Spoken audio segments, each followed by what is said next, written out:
Thank you for attending today. I'm Dan Hilson from Evenergi, and we're an Australian business that helps fleets migrate to electric vehicles. I'm also the chair of the Charge Together program, and our vision is to accelerate the adoption of electric vehicles in Australia. Today, we're welcoming Fraser Crichton, who is heading up the migration of electric vehicles at Dundee, which is a leading council in the United Kingdom in this space. It's true to say that the United Kingdom's far ahead of Australia in most ways when it comes to vehicle electrification. Most importantly, there are aggressive emission standards and significant government incentives. In this context, Dundee was awarded a large grant under the Go Ultra Low Cities competition, which was a pool of around £40 million awarded to 4 different cities.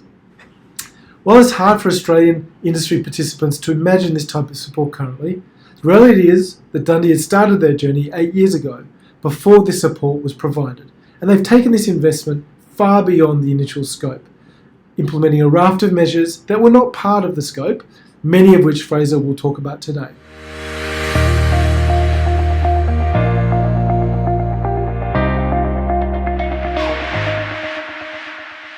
Over in Australia in about 1990, so I've been around the country, and well, a wonderful country you have. Very quickly, the first thing that I have to always talk about is the fact that as a city, as a region, we actually started 8 years ago. So we're a long way down the transition to e-mobility, and it does take a long time. The first slide that you see, that again, I always show this one.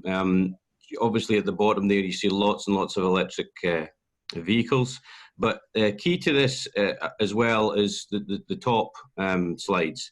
Dundee in the 70s, early 80s was really in decline. It was involved in heavy industries, jute industry.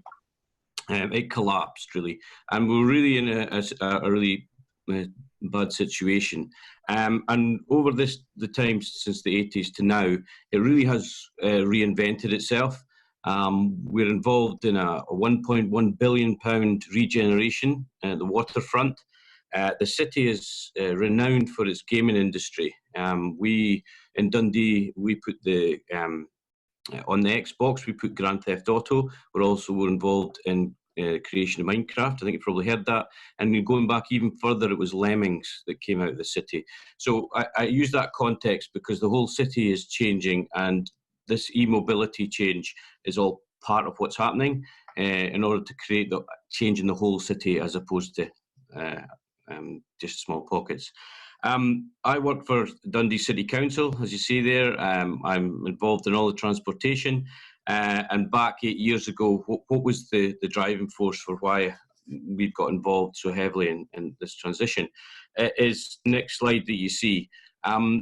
The first one you'll note on the right-hand side is what Daniel was talking about, which is not just the UK government, but Scotland's targets. So the UK basically have a target of 2040 to transition over to electric vehicles. Scotland, in their wisdom, have gone for, as you can see there, by 2032 to phase out diesel and petrol, the use of in Scotland. So it's a very ambitious target. When you look at the map of Dundee, most cities, one of the things also, most cities in the world and regions, between 8 and 9 in the morning and then probably 4 and 5 at night, what you find is there's huge spikes in the pollution from buses, taxis, etc., and cars. Sadly, in Dundee, we're actually we sit on a volcanic seat, and naturally the fissures ran down to the sea, as you can see down to the bridge there. And what happened was we built our roads on those fissures, and what actually happened was that the topography now, because we've got roads in the low points of the city, is that pollution constantly throughout the day. It's nowhere to escape. So in that context, we then realised that we had to, unless we could bulldoze the whole city, which was obviously not feasible, we had to really radically change our transportation. So the progress, if you just go back there slightly, or just flicked on a little bit there. Yeah, you've got 18%, which equates to about 150 electric taxis now in the city. The public chargers, that quite significantly rapid chargers, we've got 28 there. We've probably got another 100 of what we regard slower charges, but the rapid one is significant, especially the taxi industry. And hopefully by the end of this year, we'll be getting close to small vans and cars where 40% will all be electric. So if we go on to the next slide, I use this one all the time because, as Daniel says, I talk around the world, etc. And after many a presentation, they'll say, what a great, it's really exciting, but they also say, what wonderful things going on in Edinburgh. So that's why I put that map up to show you exactly where Dundee is, which is in between Aberdeen and Edinburgh. The significant thing of the city as well is the size. There's 150,000 people. We live in, as it says, 13 kilometres, 2.5 kilometres, so it's very condensed. Again, an issue with air quality because our streets, our buildings are so tight and close together. However, there's 400,000 people in the surrounding area. Again, when we started adopting 8 years ago, 100 miles, 80 miles on electric vehicles, there was so many operations and so many things that we could transition even at that early stage 8 years ago. And then, as you say, 90% of the population is 90 miles away.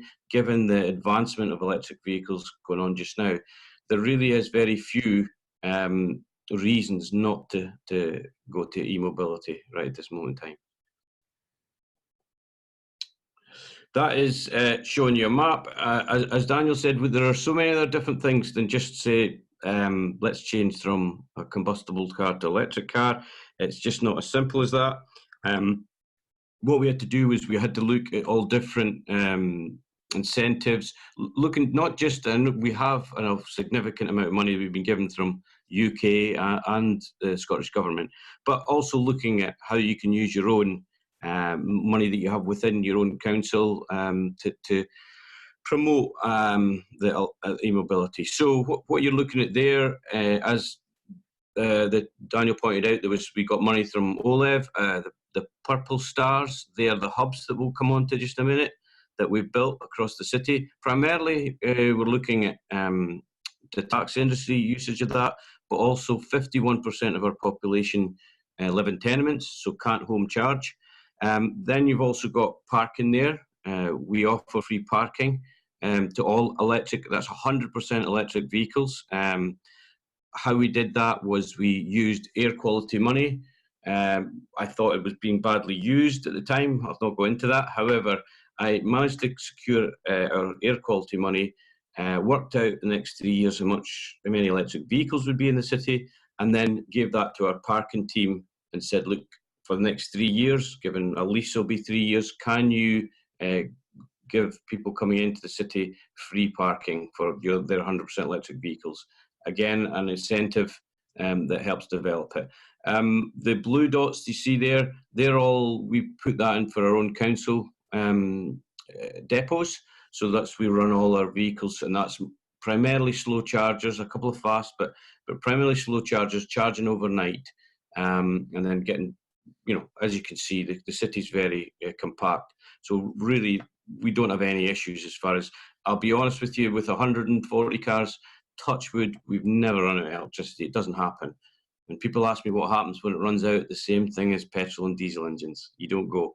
There's lots of stories about running out and what happens with this, what happens in that. In the end, we've had no issues whatsoever with them. I'll go on to the next one. So the next one is showing you what happens. So there's the 3 hubs in the city centre. We tackled, as you can see, the taxi industry, and I'm quite happy to go in depth into that because that's another story in itself. But however, one of the questions they all asked was, what happens if I get a fare to surrounding councils? Angus, near St Andrews, the one at the bottom there, and also Perth. So we then, what we called was dumbbells. We went to those councils and said, look, we're well advanced here. We'd like to we've got some money again from the Scottish Government. We'd like to put in infrastructure for you.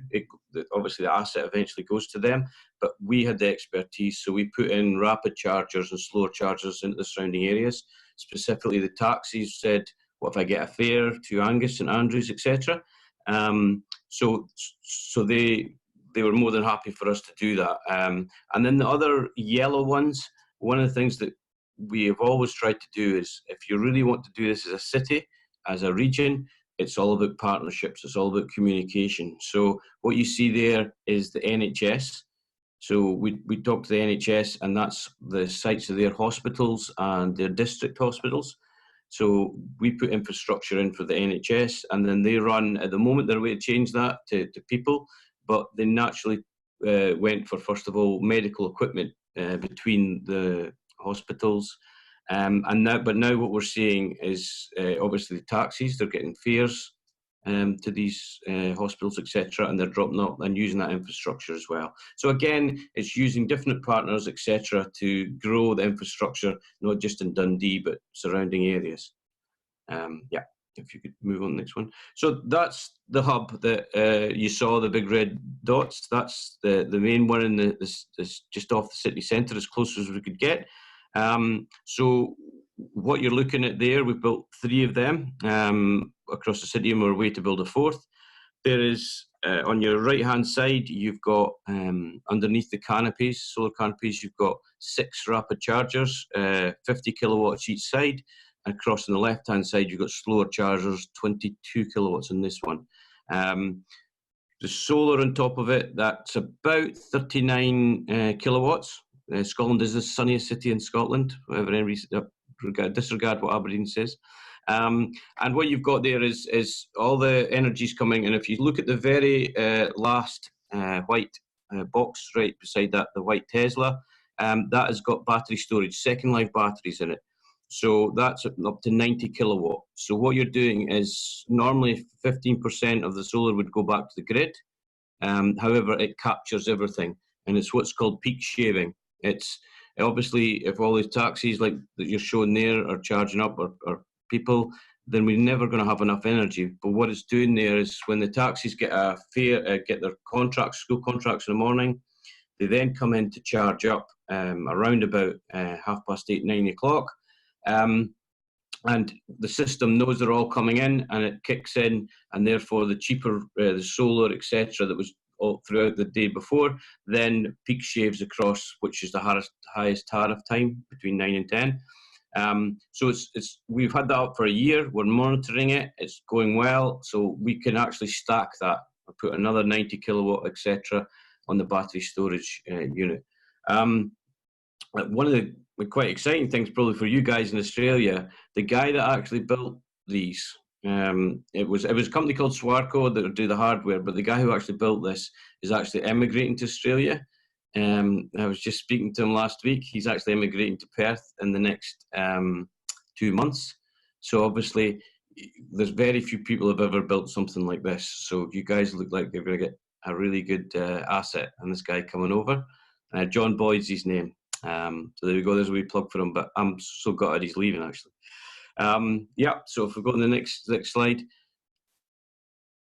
So there are just another couple of shots of the one on the left, the top, is the one at Princess Street. Another thing that we did was that with the 3 hubs, before I really want to emphasise this, is obviously that a lot of people think that electric vehicles transition is Tesla drivers, the people can afford capital up front, etc.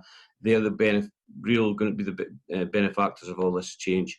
We specifically went over to the poorest area. A lot of Irish immigrants came into the city in the 50s and 60s, and a place called Lochie. We specifically built our hub there first.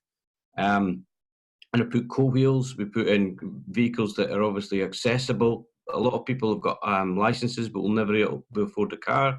So we've put in club cars in there, and it was all to show the city that we were thinking about the poorest areas first before we went to the affluent area, which was on the one you can see in the top left. So again, we've got solar on top of it, as you can see. Again, rapid chargers, but this one's specific. I put this one up here called multimodal hub. This one is right next to the railway station, and it's also right next to a cycle walking path that takes you right into the city centre. So 40,000 cars come into the city every week. And this is the main artery, if you can see on the right-hand side on the map, that comes down from the coast. So what we want people to do is, if they're going to bring the electric car, specifically, we want them to leave them charging at our hub, get the train in, or they can walk or cycle, because there's an electric bikes there. Again, what we want to do is try and declutter the city, and you'll see the next thing that we've done. So that for us is kind of the model. We don't really want to get the electric cars into the city, and what we're now doing, we've understood, is we're now manipulating, as a bad word, but I'll say it's manipulating the transportation in the city using the transition over to e-mobility. If we go on to the next one. So this is, we actually, and that's why I'm more than happy to speak to you guys in Australia or anyone, is that I've been lucky enough to go lots of different places, and Norway, if you can ever get there, is a fantastic example of the future. What you're looking at there is what we stole from Oslo. We saw it on a very small level in an Oslo car park. One thing that we do have in Dundee that I've maybe not talked about is we have assets. Because of what we talked about, where it was pretty low down in the 70s, nobody really wanted to buy anything, etc., or land. So we have a lot of land that we have in Dundee that the council owns, and we own our car parks, and specifically the multi-storey car parks. So what we're looking at there is, what we want is, if cars are coming into the city, we want people to go to, you can see the stars, that's where our 3 inner multi-storey car parks are. And what you're seeing in the top right there is, on the top of the first car park, again, we've got solar and battery storage, but what you've got is the chargers across there are dynamic loading. So there's spaces for 20 vehicles. We want the people to come into the city, stop at the multi-storey car parks, and all charging, leave it charging, and walk the small distance into the city centre.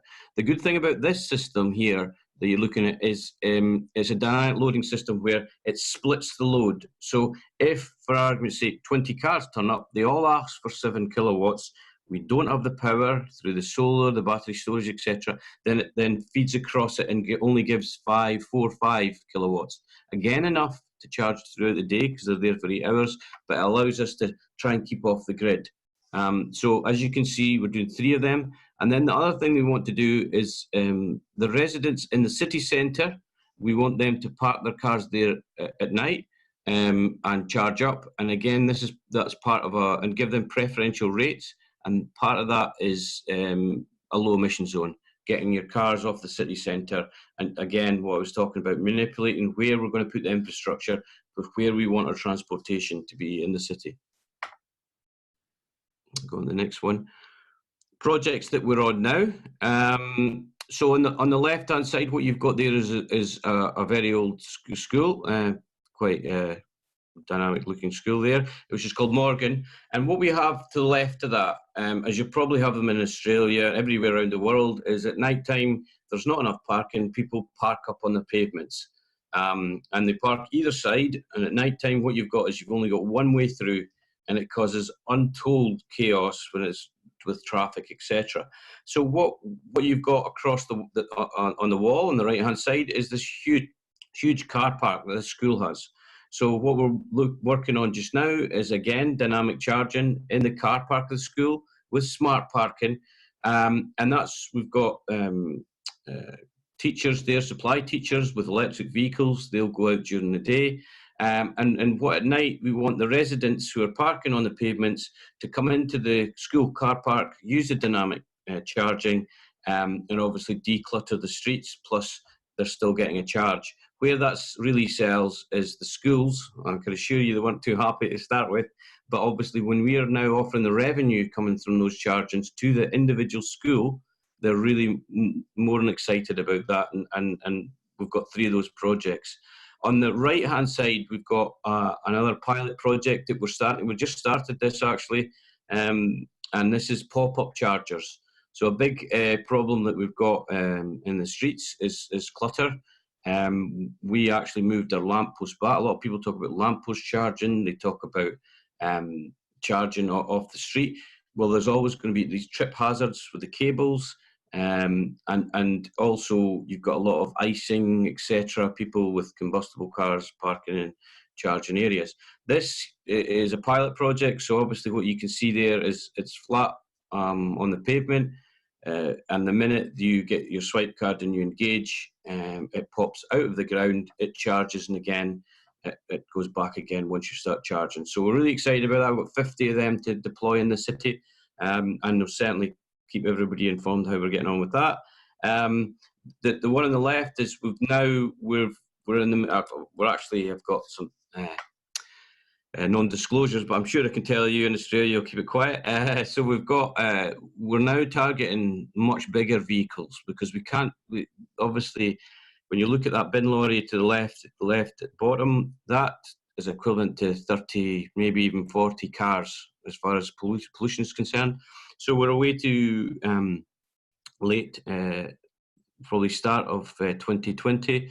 We've got 2 of those fully electric bin lorries. So that's 3-4 years ago I would have said hydrogen was going to be the key to this, but I can assure you the way electric's going, that RCV is going to do the job for us.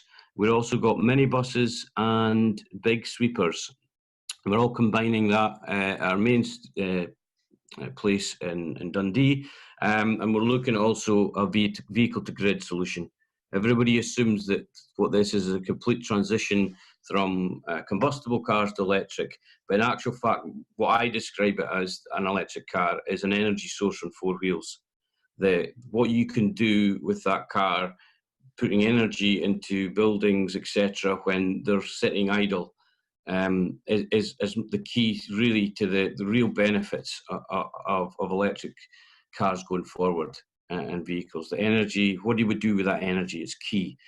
Yes, you can drive from A to B, but also what can you do? You can charge back and forward. Really quite exciting when you start looking into that. Just trying to think, you go to the next one.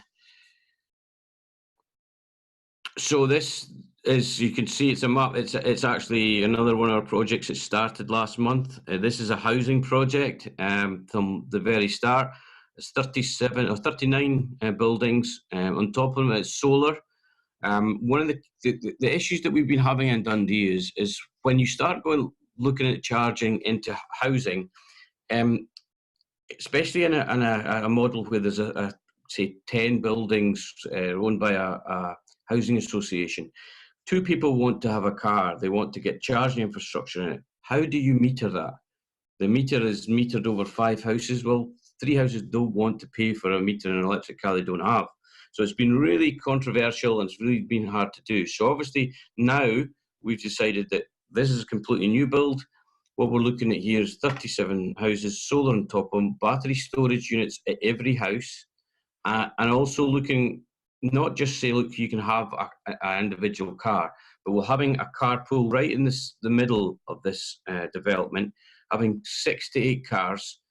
The metering goes, so when you buy your house, you're actually buying the whole project, and it includes these vehicles, car sharing vehicles, which then cuts the issues about metering. It's obviously people don't like change. It's obviously changing people's attitudes to vehicles.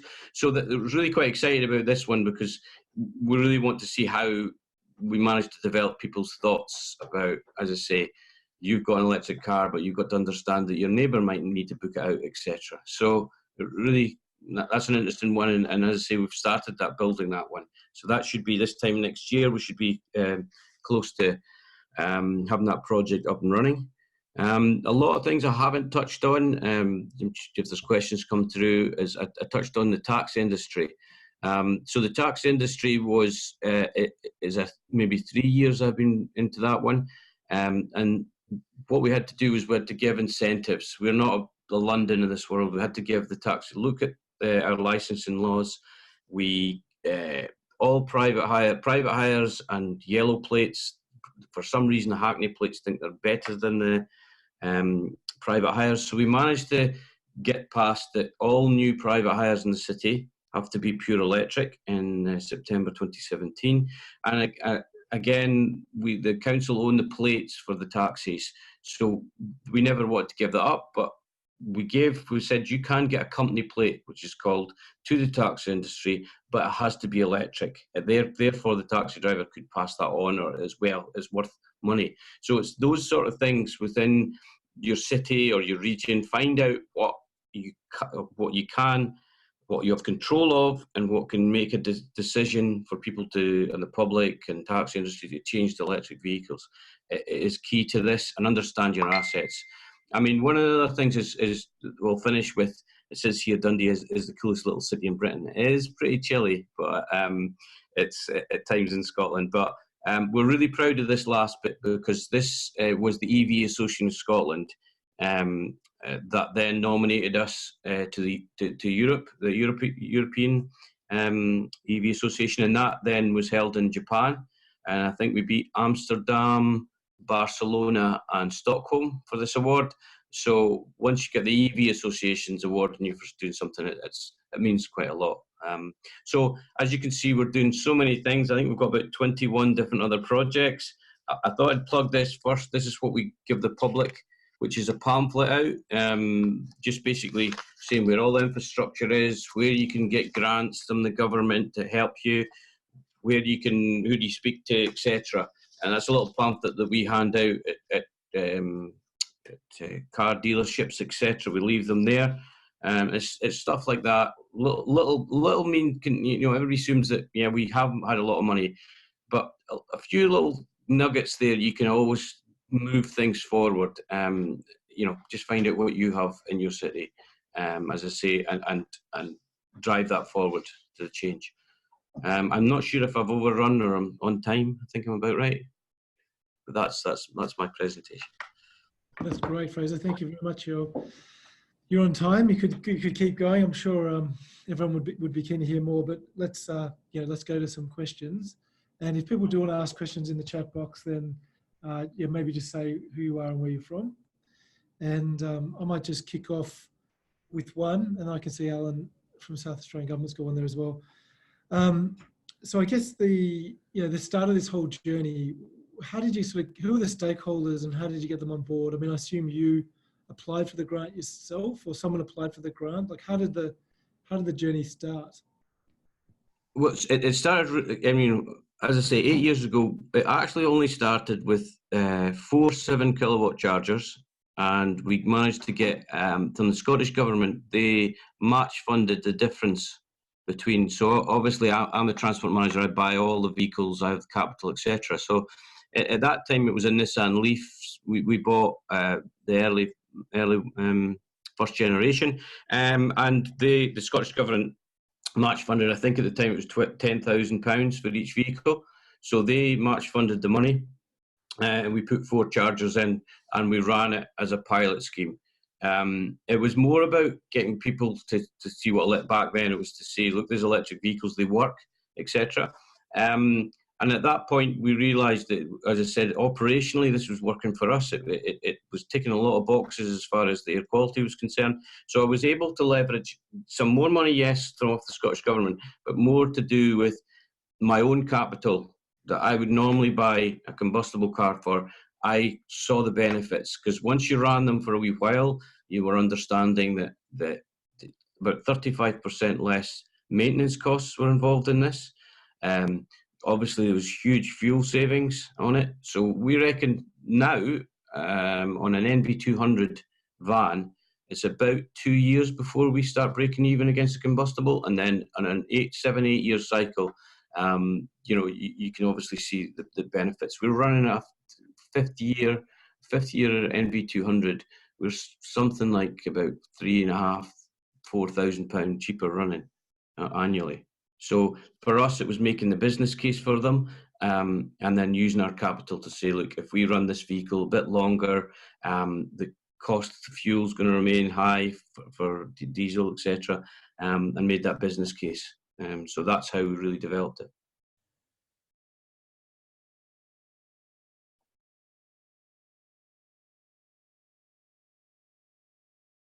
kind of lost. I Sorry, can't. I was talking Oh, to There's a question here from Alan Richards at South Australian Government. He's asking, in Australia, we mostly use, so which vehicles do you use as taxis in Dundee? He's saying in Australia, we use Toyota Camry hybrids for taxis, which are relatively mhm. cheap to buy, fuel efficient, and not range limited. And he's asking, how might we work e-taxis work in Australia, or a trial? At the moment, we sort of got Leaf, Ioniq, Kona, Model 3 are kind of the lower end. We don't have that many models available in Australia.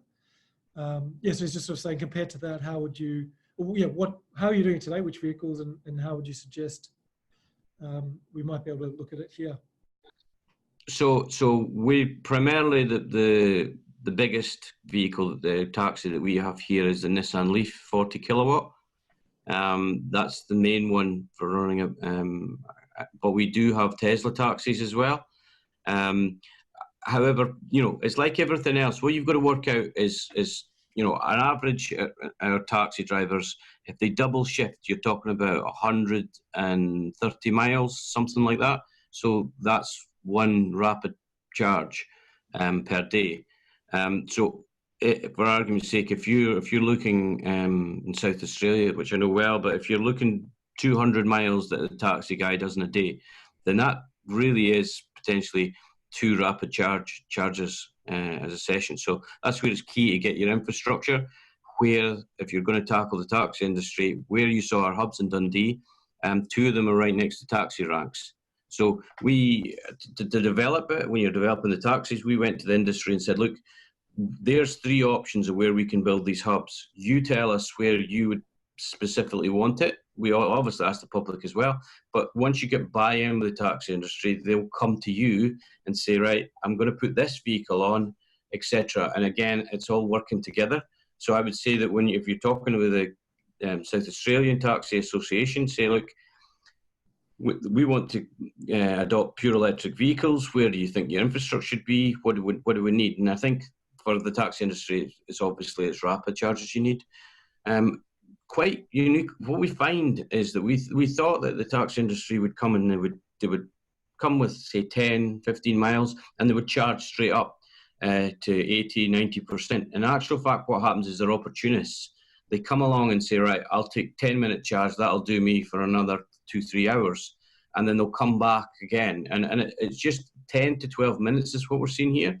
And that's why the key to it is make sure your infrastructure fits in with their cycle or fits in with the public cycle.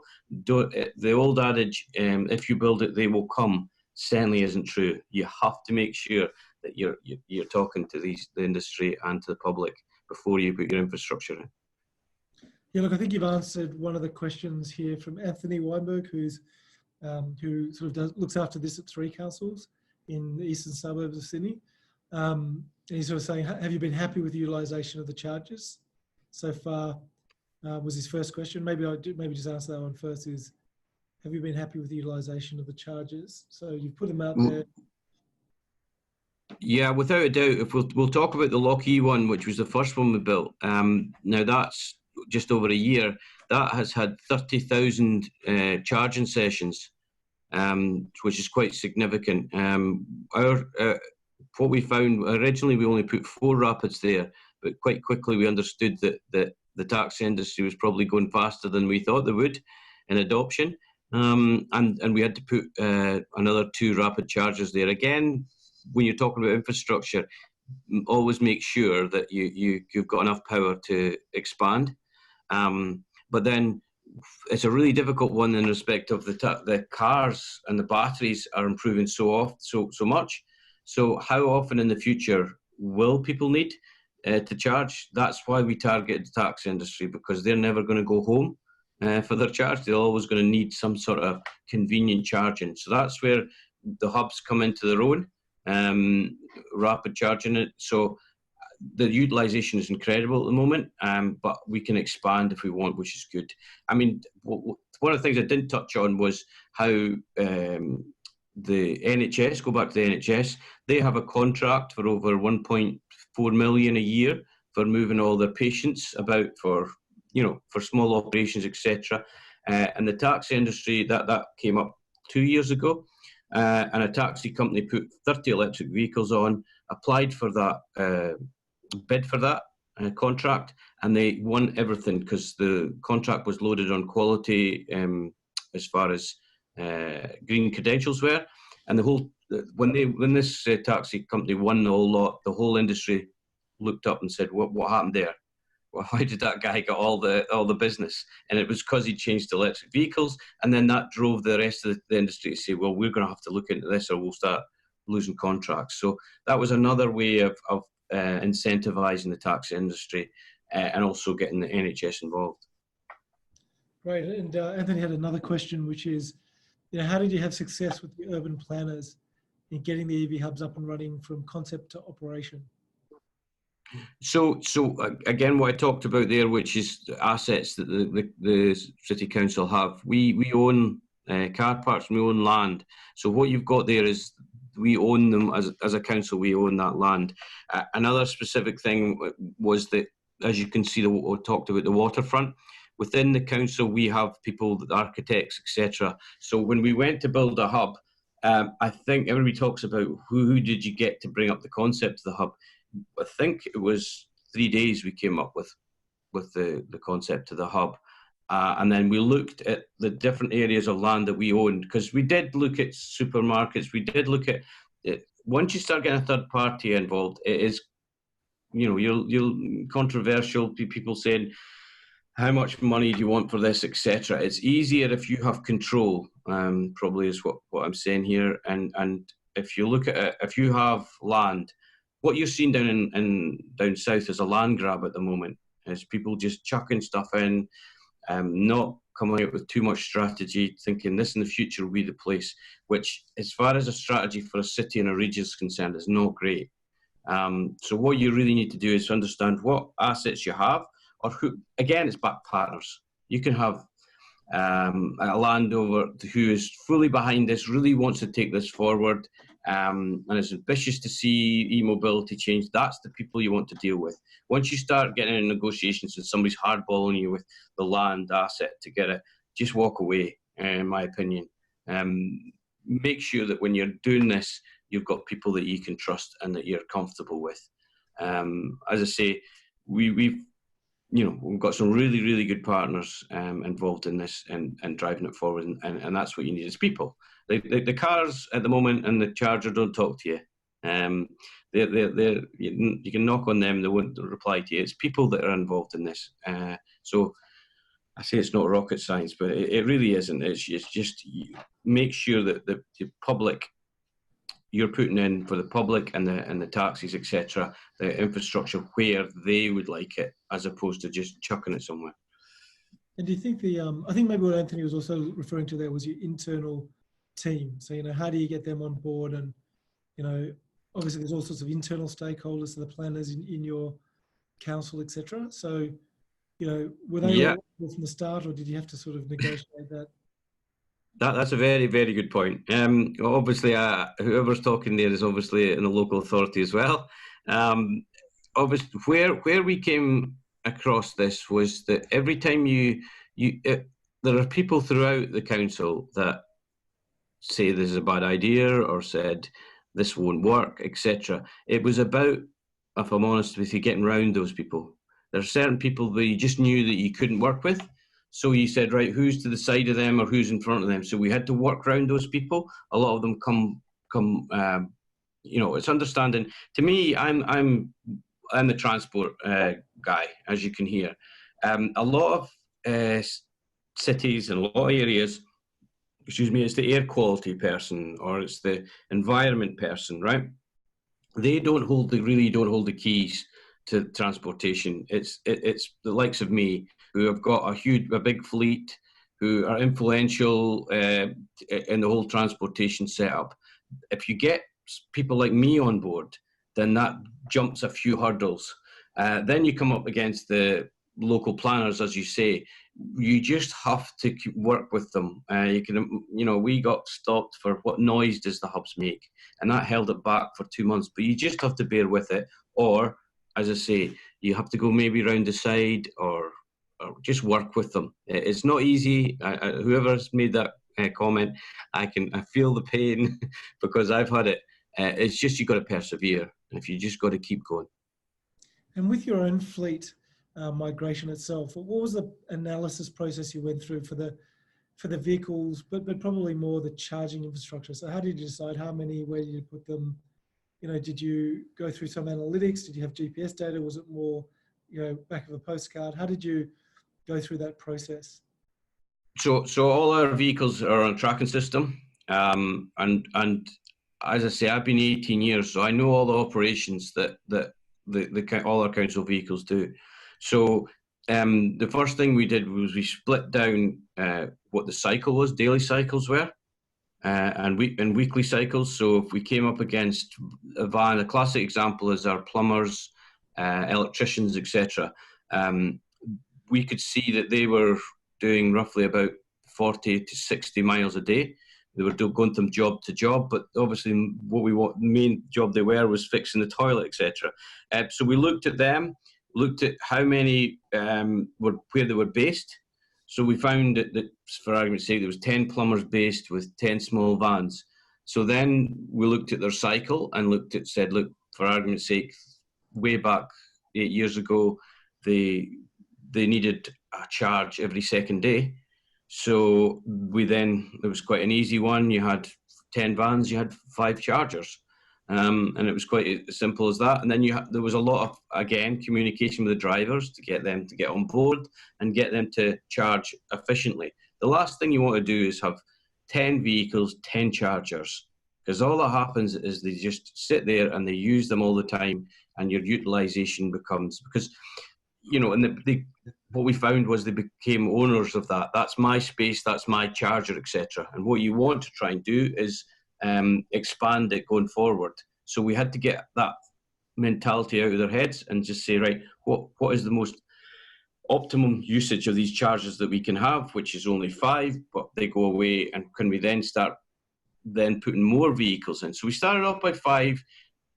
They need those cycles, but we ended up, I think we're talking maybe 20 vehicles can use those chargers now. And it was all, as you say, analytics. It was all about understanding what the cycles of those vehicles were, etc. And then you have obviously the batteries improvements as there's a change. What I would say is once you get to maybe 10 to 12 vehicles, what you really need is, in that sort of charging infrastructure, you need a rapid charger, because 9 times out of 10, somebody will put the charger on wrong, or they'll just leave it.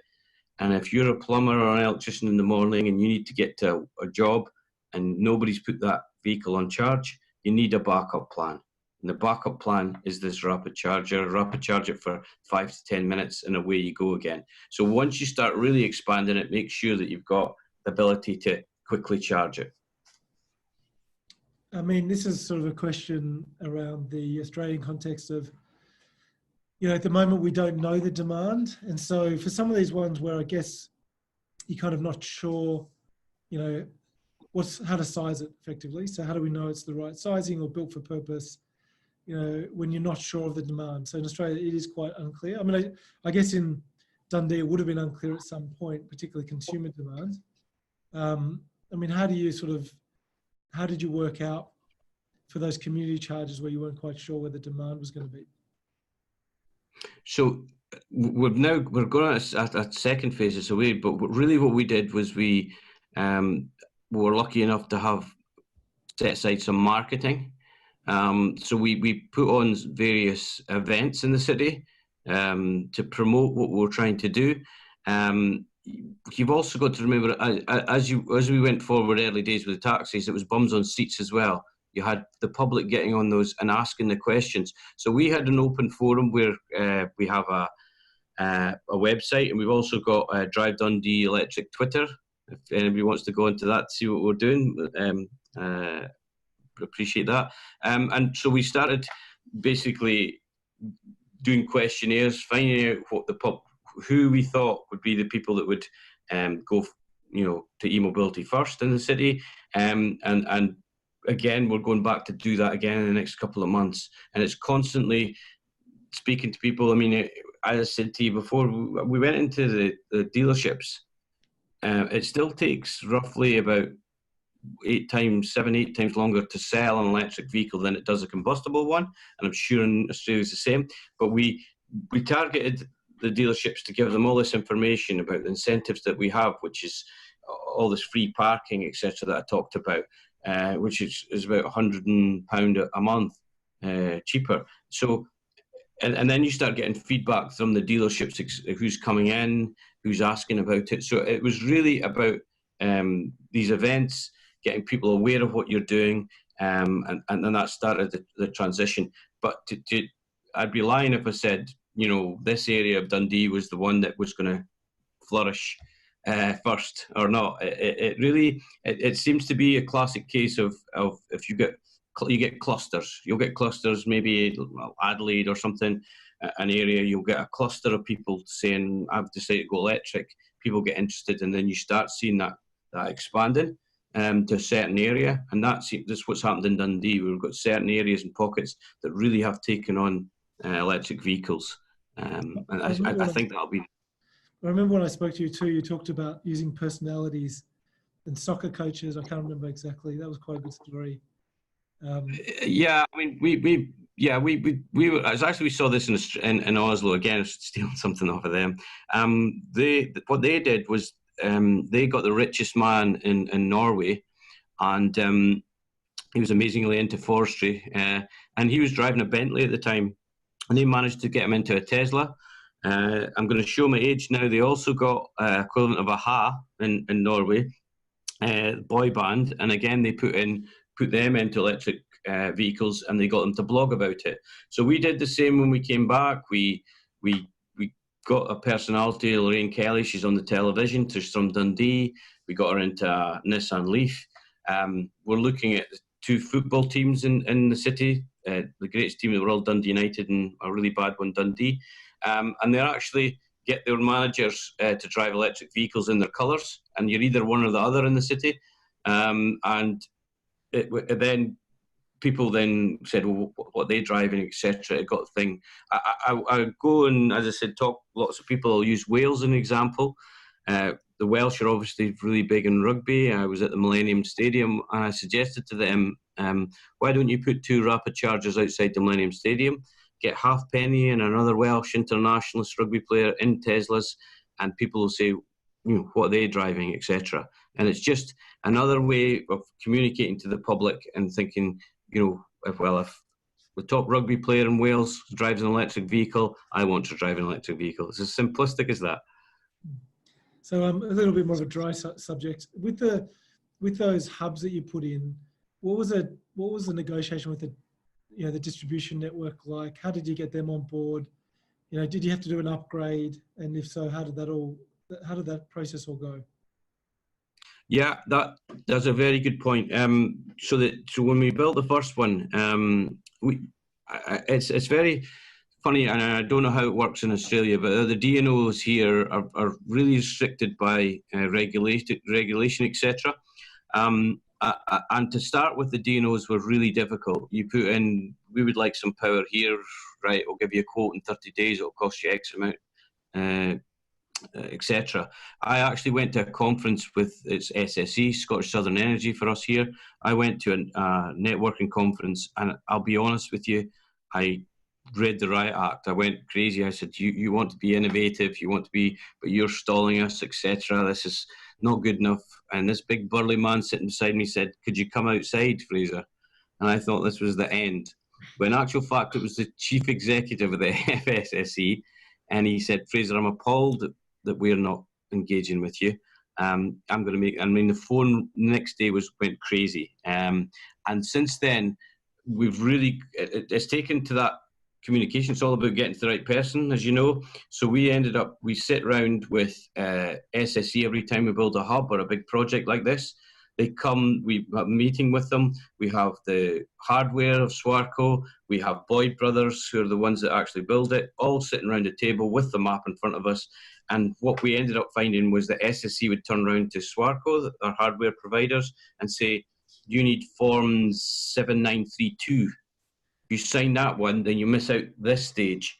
And once we got them on board, and once they were behind all this, it like night and day. They've got data loggers in all our hubs. They're getting all that information. We're happy to give it to them because they can see this as the future. So it was all about getting to the right person.